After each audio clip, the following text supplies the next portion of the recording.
everyone. It's time to eat, drink, and be merry with your hosts, Lisa and Nancy.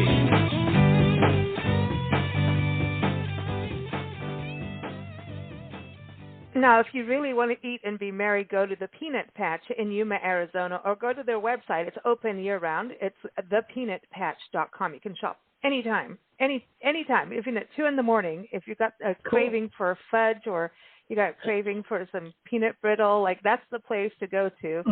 But again, if you're in Yuma, Arizona, going on a road trip between October and April, whether you're going to Yuma as a destination or if you're passing by on that big highway, definitely stop by and get some snacks and some gifts and some goodies because they got ice cream, they got homemade fudge, they got peanuts, of course. So good. They've got all kinds of gifts. They have gift baskets and, the holidays, even Valentine's Day, birthdays, holidays, Christmas. It's a good place to stop. So we're excited to welcome back our friend Donna George, who owns the Peanut Patch. And man, I think we celebrate the same anniversary. Donna, you took it over in 1997, and welcome back. How are you? I'm doing great. Yes, we did, 97. So wow, just hard to believe it's been this many years already. I know. It's so funny because every year around this time we regroup and have a conversation, and we were all going in 1997, and we met you shortly thereafter.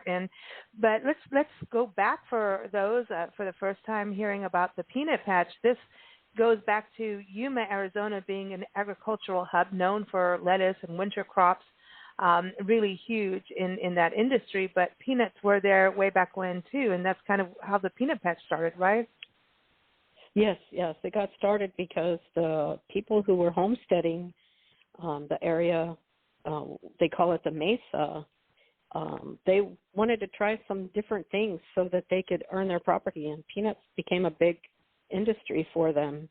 Unfortunately, we had some pests move in just before 97, and we had to stop growing peanuts. But yes, they were a huge industry from 1952 through 1996.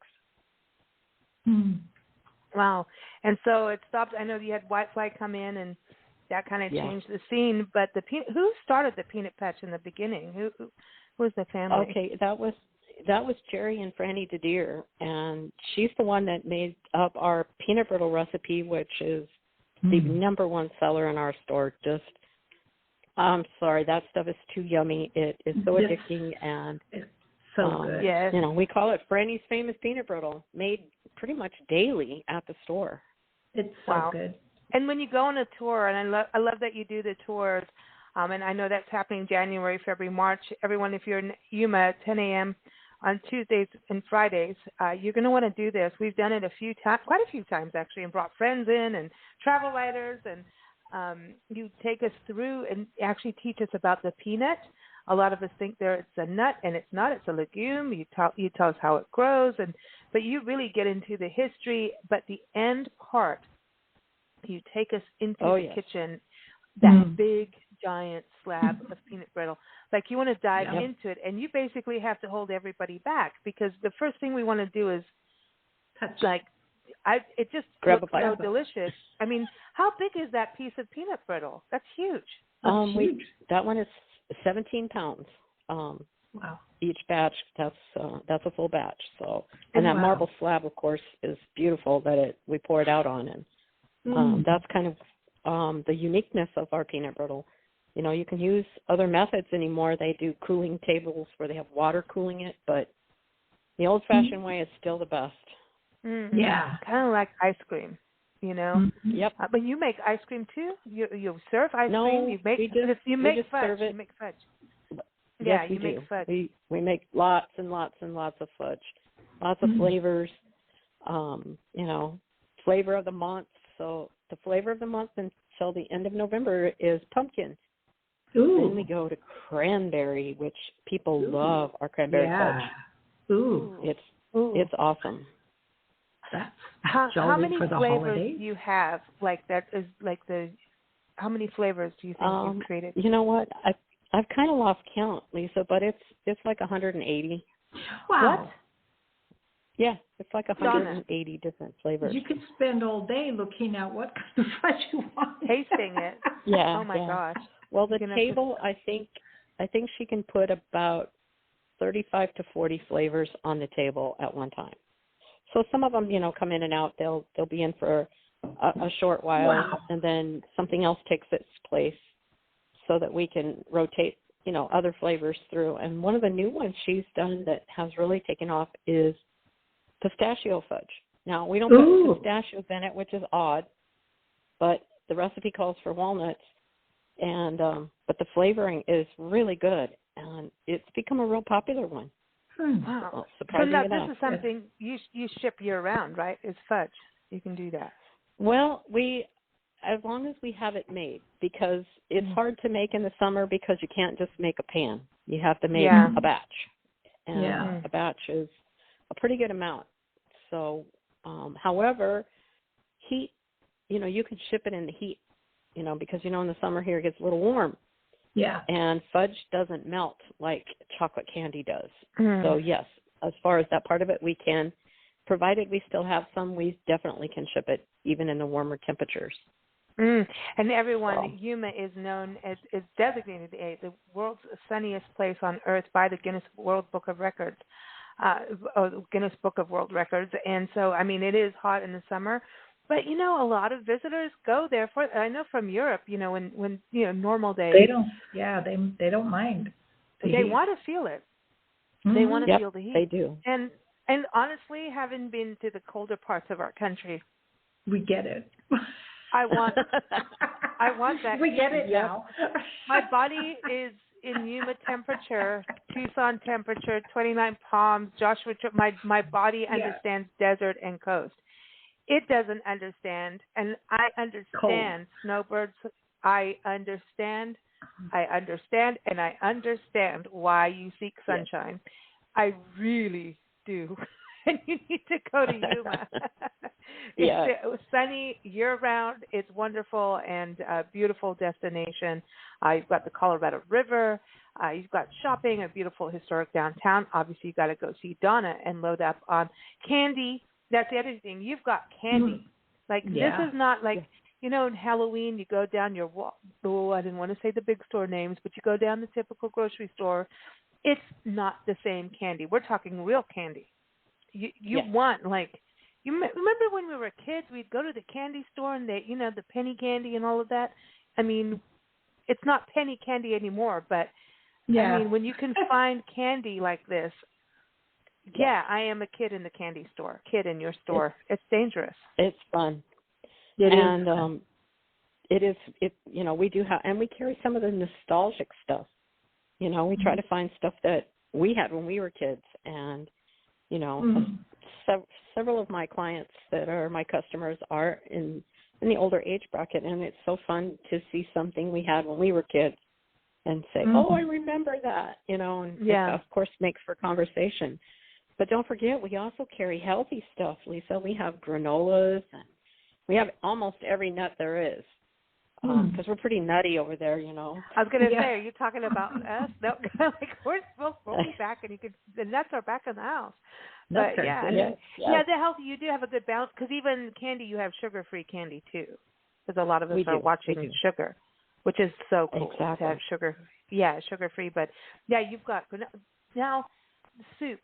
Tell us about the soups, because I remember you having the traditional Southwest soups, the Anasazi beans, and like Native American South, you just don't see it outside of these.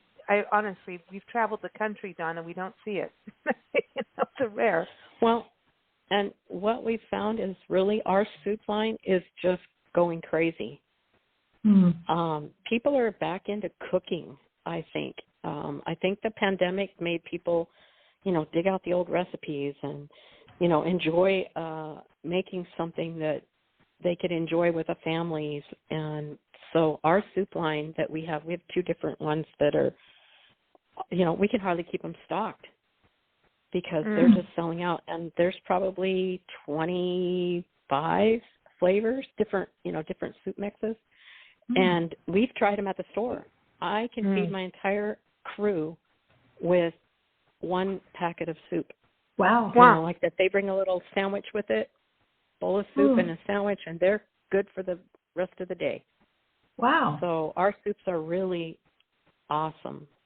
That's great for families. You know, we've got, it is really good for families. And, you know, even somebody who lives alone, they can make it and freeze the leftovers in, you know, single servings, and then they're ready to go. All they have to do is take it out and warm it up. You know, that's a whole meal. Yeah, my grandmother, when there was leftover soup, would put it in the ice cube tray. And she would take those and use those as, she'd bake a sauce and then go get a couple ice cubes and throw them in. And it was, seasoning. Wow, I haven't thought about that for years. She used to do that all the time. Yeah. That sounds like a neat idea. Yeah. Well, you know, one thing I learned, too, about Yuma has this summer tradition. You know, Medjool dates, Yuma, Arizona, has, you know, the royal Medjool dates. And I know that there's some up in the other area of Southern California, too, but these are a little bit different quality-wise. The quality of Yuma's dates are, you're just not going to find it in the rest of this country unless it's special import. So you go to thepeanutpatch.com to get them. One thing I know when it gets hot in the summer is to, you know, talking about Nancy in the freezer, you take the Medjool dates and you put them in the freezer, and then when you want a treat, you bring it out, and instead of having, you know, stuff you're not supposed to have, you could have a frozen Medjool date, and it'll melt in your mouth. It's better than a candy bar. I'm just saying. Yeah. Oh, yeah. And healthier. Better for you. Yeah, better for you. And but dates are good for you. I know they've got a lot of sugar in them, but it's natural sugar, which is different than processed sugar. Yes. Much different. And they have vitamins, they have minerals, they have a lot of fiber in them. So, yeah, they're actually very good for you. And I have exciting news, Lisa. Oh, yeah. We're doing our own brand. Of Medjool dates? Your own dates? Of Medjool dates, yes. We've teamed up with a local grower here in town, and we're working very closely together and forming our own brand of the Medjool dates. So they'll see Peanut Patch dates. And so we're, you know, having a lot more quality control, hands-on right at, you know, our people are having hands-on, so we make sure that we're getting out the best of the best. Oh, maybe you can take a drawing of a date and make it into like a little lady, and she could date Mr. Peanut. Wouldn't it be awesome? Yes. That would be awesome, because, you know, we always say if you want a good date, we have the best. Yeah. Yes, you do. Yes, so, you do. That would be awesome. Make her a little Mrs. Date, or Miss Date to Mr. go on a date with Mr. Peanut. Yeah. Cool. I love that. Speaking of which, how's Priscilla doing? Oh, Priscilla's doing good. She just met some ravens last night. She's been out listening to live music in Lake Worth, Florida, like a dirty little girl. No, she's been good. She's not been dirty. She's a party animal. She's been actually. We've kept her kind of low key. Priscilla, everyone, is our Love Your Parks Tour travel mascot. She's a pink sock monkey, highly decorated, and goes around. She likes Mr. Peanut, and it's really not it's Senor Peanut when you go to Yuma, to the Peanut Patch. She has a little, you know, soft, tender spot for him, but she tends to, I don't know, she's a player. She's like a 16-year-old teenager, and she hasn't changed. I mean, in all her, she's over 10 years old now. Think about that. I mean, my gosh. Yeah. Yeah. And so now we're, you know, with the pandemic, I'm like, you're an elder. We have to watch out for you even more. So she doesn't agree with that. But she is a teenager still. We're going to have to do a birthday party for Priscilla. We can. Her birthday is my birthday. So we will. Next year we'll do it because it will be, that will be a special birthday. And actually she is 10 years old this year. When my birthday, in August she turned 10. So next year will be her 11th year. And she now has a dress. She has shoes. She's decorated with badges. But, you know, because of COVID, we've had to kind of not pass her around, you know.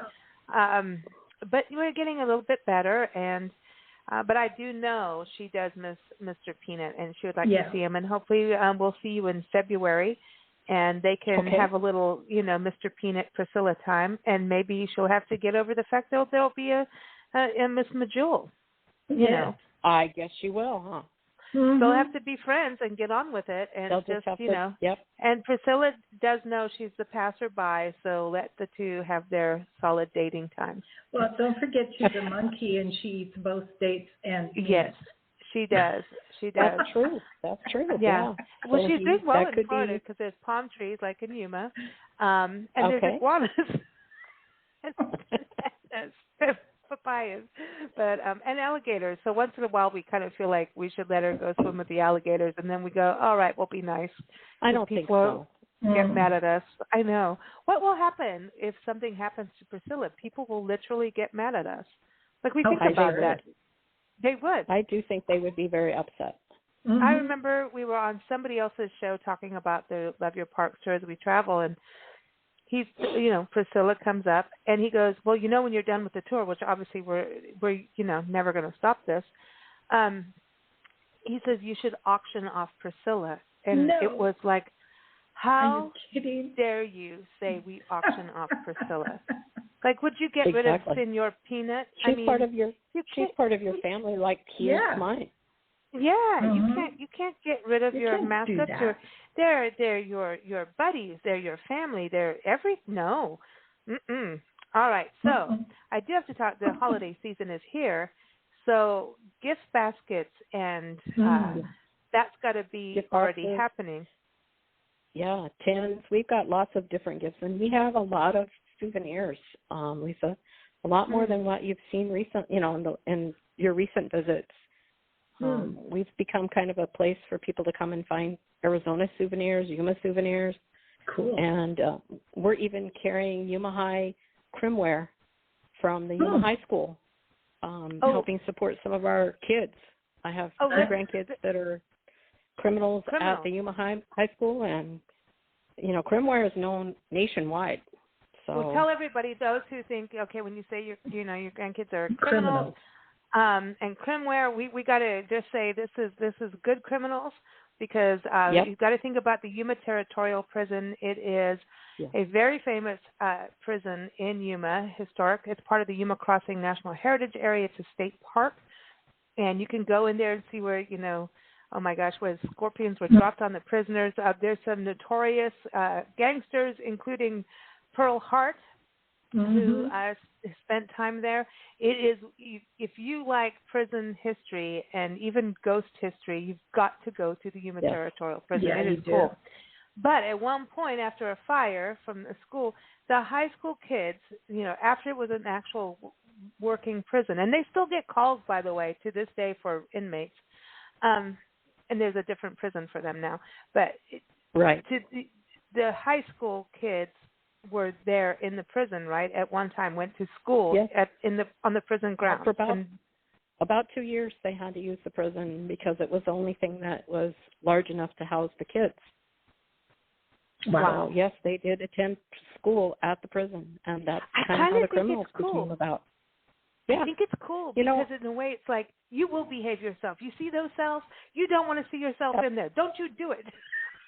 Exactly. But it had to get them interested in history, like who. I would imagine it did. Who had been there? Yeah. Yeah. I mean, I would be all over that. I would think, dude, I want to go to school. Yep. But now the Yuma criminals. That's I don't know if you ladies team, know this, right? I don't know if you guys know this, but that is the only school in the whole country who has a copyrighted logo. Oh wow! I did not know that. That? It's copyrighted. That Crim head is a copyright that belongs to Yuma High School. Wow. So the football team was called the Criminals because of the prison history of them attending school in a prison. Just to make that clear so people don't think we're like, yay, criminals. Well, in Yuma, to be a criminal is a pretty cool thing. Yeah. So the school's been around since 1909, and people just love our history, So we brought a little bit of it into the store to And then I get to share the story, with people. Yeah. Hey, do you know why we're the criminals? And so it's kind of fun to share some history about Yuma, about other parts of our community. It, kind of opens the door to share about other things in our community, other things to do, and it's a great tool. And 100% of those proceeds go right back to the kids. We're supporting booster clubs for band and swim and several sports. So nice. That's nice of you. It's a great thing. We're really enjoying it. That's awesome. And by the way, there's a post office in the Peanut Patch. So when if you wanted to just ship something right there, I think this is so convenient and very smart, Donna. But you were saying before we hit the record button, you said, oh my gosh, like when you buy something or if you're just dropping even a postcard, because you sell real postcards, people, like real ones. Remember old school road trip postcards? You can get them. And you can send them, and from the post office, right there, write your note, send it off if you're on a road trip. Come on, the Great American Road Trip is back, and it's thriving. Yes, for sure. Yes. So, but what happens when it goes from the Peanut Patch, it doesn't just say Yuma, Arizona. It says the Peanut Patch on there. The stamp is the Peanut Patch. You have your own postal stamp. That's amazing. Wow. It's cool. That is cool. So cool. That is cool. But there's a lot of work for you guys, behind that. Well, you know what? We love it because there again, customer service. We help lots of people with different things, and try to help them do it the best way, make sure it goes the way it's supposed to, and it's just fun. It's just a lot of fun. It's just added another service to our stores, which, makes people feel more homey and so. With us traveling full time, I think we are the two people who will stand up and say, if you're not looking at customer service, close your doors. Because I have to say, customer service is the premium thing. You can have little things that go wrong here and there, but if your customer service team isn't playing the game right, it's gonna hurt you. But if you have good customer service, you can make anything that's wrong right, and you're there for the customer. You can tell. We know the difference. I can promise you, we know the difference in customer service, be it hotels, retail shops, whatever it is. If the customer service isn't there, you're not really an entrepreneur. You're not really a business. You really are. Yeah, I think it needs to be stressed more and more. Yeah, it's big. And it's huge. It's great that you have the online store. So when people go to thepeanutpatch.com, just saying, nudge, nudge, check it out. But, come on, it's small business shopping time and everything. So, you can do it. And, I think there's a lot of people that are also, normally travel Southwest in the winter, in the fall, winter, but may not be doing it because of COVID. You can still go and get your Yuma treats that way, and you can call too. And that's the difference. Like you can call the Peanut Patch. You can, and they will answer the phone. And it's a very hard thing. You can't do that on Amazon very easily. I'm just saying, we do so much. I'm not knocking Amazon. It's got a service, and people are like addicted to it, like they are Facebook, and it's just the way it's part of our life. Same as Google, all of those things. However, when you go on Amazon, you're buying the same thing everybody else is buying, So you want something unique, go to the unique shops and the mom and pop shops, and whatever we can do as a society. It is so crucial to do. And, Donna's gone out of her way to have the online shopping cart to make it accessible to everyone. It's good for her business, but we also know how much work goes into that. Yeah. And so if you can support small businesses, whether in person or online, please do. I'm not trying to rant or anything. I'm pleading from my heart to do so because we're going to one day wake up and what are we if we are not having that human connectivity in regards to the shopping's got to be fun. It's more than sitting at your computer. You can travel on your computer if that's the only way you can travel, but it's not the same as actually being on the road and traveling and going for a day drive. A day drive on your computer is not the same. So I'm just saying. You need to have that You miss a lot. Mm-hmm. Yeah. And it's cool that you're around this way, too. Because I think a lot of people want to have restocks. Have you seen that over the last couple of years that people are like, oh, I wish you were open, and now you are. Like, I can restock on some of my favorite treats. Exactly. Yeah, we're seeing more and more of our online doing better. And, of course, like you said, we've been where we've had to be shut in, and so people were able to order, and even local people were ordering online. So that made it fun, too.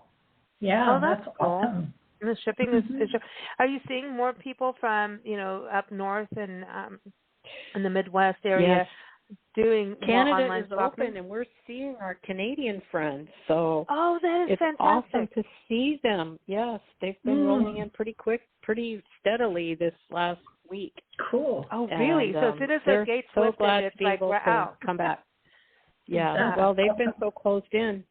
They're just glad to be out and getting to check on their places here in Yuma. Several of them own lots or homes, and, some of them couldn't come down last year to check on their place. And, it's hard when you can't see your property and make sure that everything's going good. And I know they have good neighbors around them, but it's still better if you can come in yourself. And so we're getting to see a lot of our Canadian friends come back, and that's pretty exciting.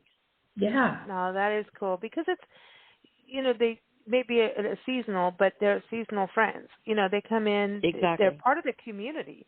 It's true. And they get involved in a lot of things. You'd be surprised at how many of them volunteer at our different things that need volunteers, whether it be like the Crossroads Mission where our homeless are, serving a meal out there, helping them out there, donating to them, the food bank, businesses and stuff like even the Visitors Bureau, going down and volunteering a couple hours to hand out flyers and give people directions. They're a part of our community as well.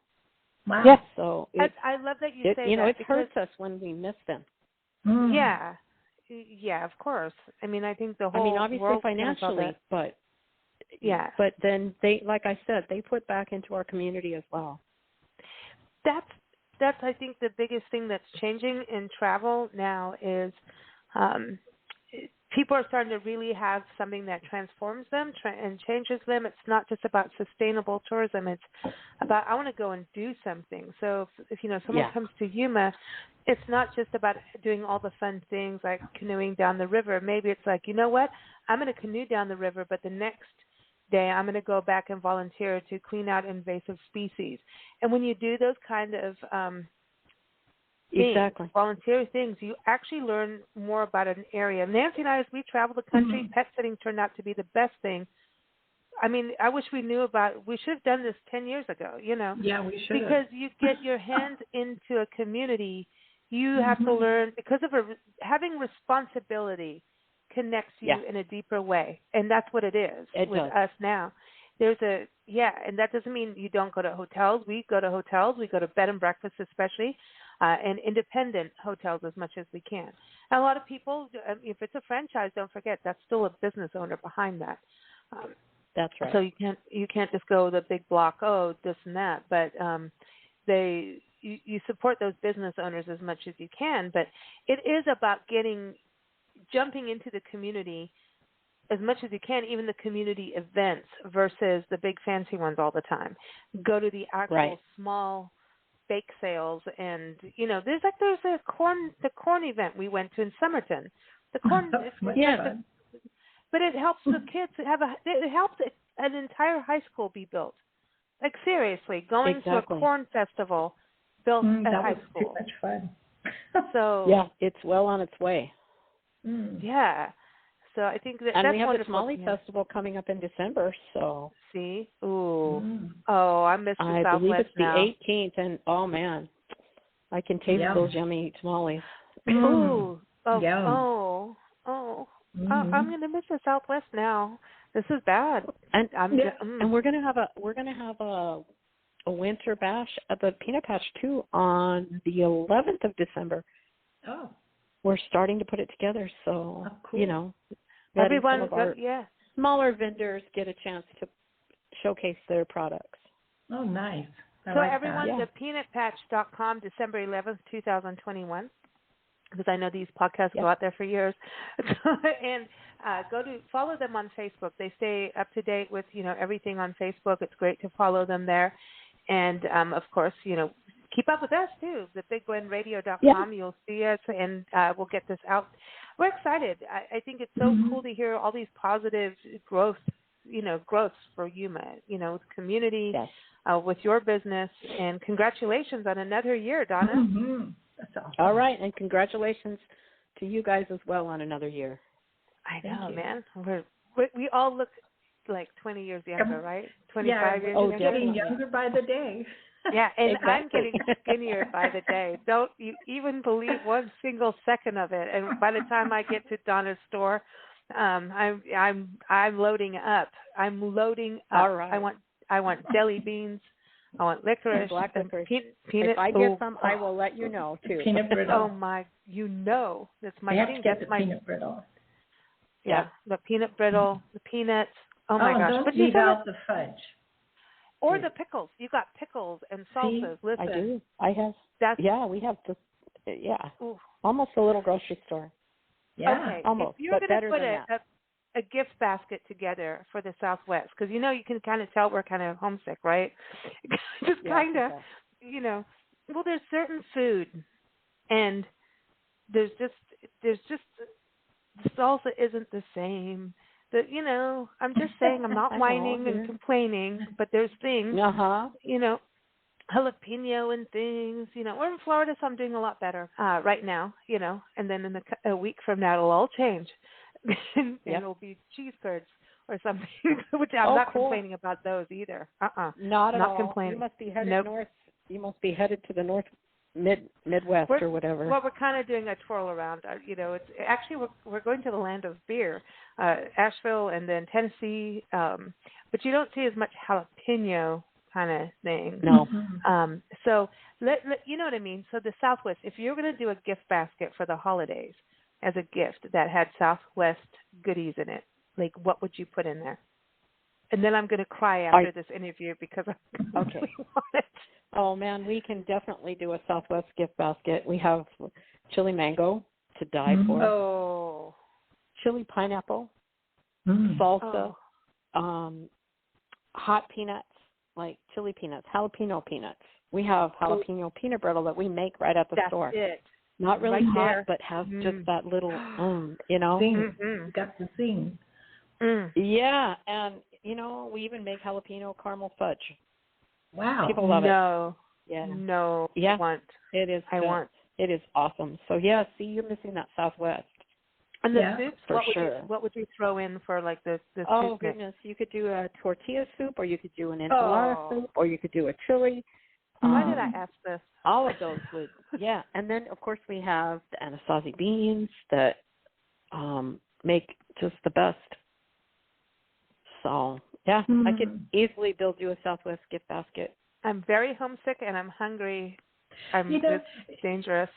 It's interesting as we house it, when the seasonings across the country change, like where the last few places people don't have chili powder. I'm like, how do you cook without chili powder? I'm like at a loss for chili. Yeah, I was like, how do you not have chili powder? Cumin. And then they have cumin. But they do. They have other things that I haven't tried before. So it's really very interesting. The seasoning changes depending on where you are in the country. What's in cumin. No one's having cumin. But that's sort of different than chili powder, though. Well, no, cumin and oregano are like staples. They should be. Every home.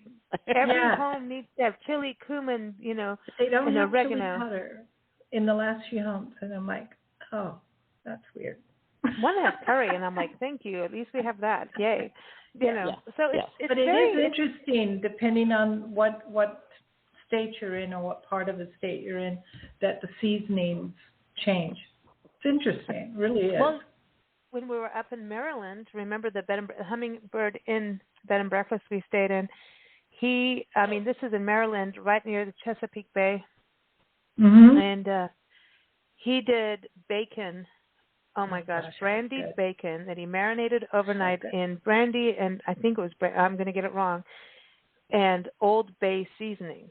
And he says, I know it sounds cliche being here that we do this, but wait, you'll try it. And Donna, he put it in like these like glasses. It came in a glass, like a vase. He would put flowers in a vase with these thick sticks of bacon, and it was the most delicious. And I'm serious. And then I had Old Bay seasoning, and this is like a classic thing from this region, and it was absolutely delicious. And then my mind goes, now let's take it to Mexico. Let's go to the Southwest. Let's put some chili in there and some jalapenos and exactly. I want to take. You could soak it in tequila or beer. I don't know. I don't know about cooking bacon that well, but all I know is like, ooh, he opened my mind to like, oh wow, and to keep something that regional flavor. I mean, that's the beauty of what you've done is you've held on to the roots, because I don't think we would know that peanuts were ever grown in Yuma if it wasn't for the peanut patch. I think it would just be you're forgotten. probably right. Yeah. It would have just disappeared and never been talked about. Yeah. It was a big part of the industry and an important part. And you think about people's lives. Farming is not easy. And that is a story that shows how uneasy it is, you know. Yes, so definitely. Hats off to you, and congratulations, and happy holidays, happy New Year. We'll chat with you again real soon. Okay. But everyone, thepeanutpatch.com is the website to go to. Keep up with them on Facebook. They really post all their events and what's going on, and will also make you hungry and also give you a lot of good ideas for gifts for the holidays. And you can also call them. Their number is on thepeanutpatch.com. You can call them and place an order if you want to call. If you want to say hi, they will answer the phone and say hello. They're very cool. They have customer service, so go check them out. And of course, keep up with us at BigBlendRadio.com. We air daily now, except for actual holidays like Thanksgiving and Christmas and New Year's Day. We're off air because we should all be off air on those days. But everyone, take care, and thank you so much, Donna. You're welcome. Thank you, guys, and stay safe as you travel. Thank you. Oh, thank you.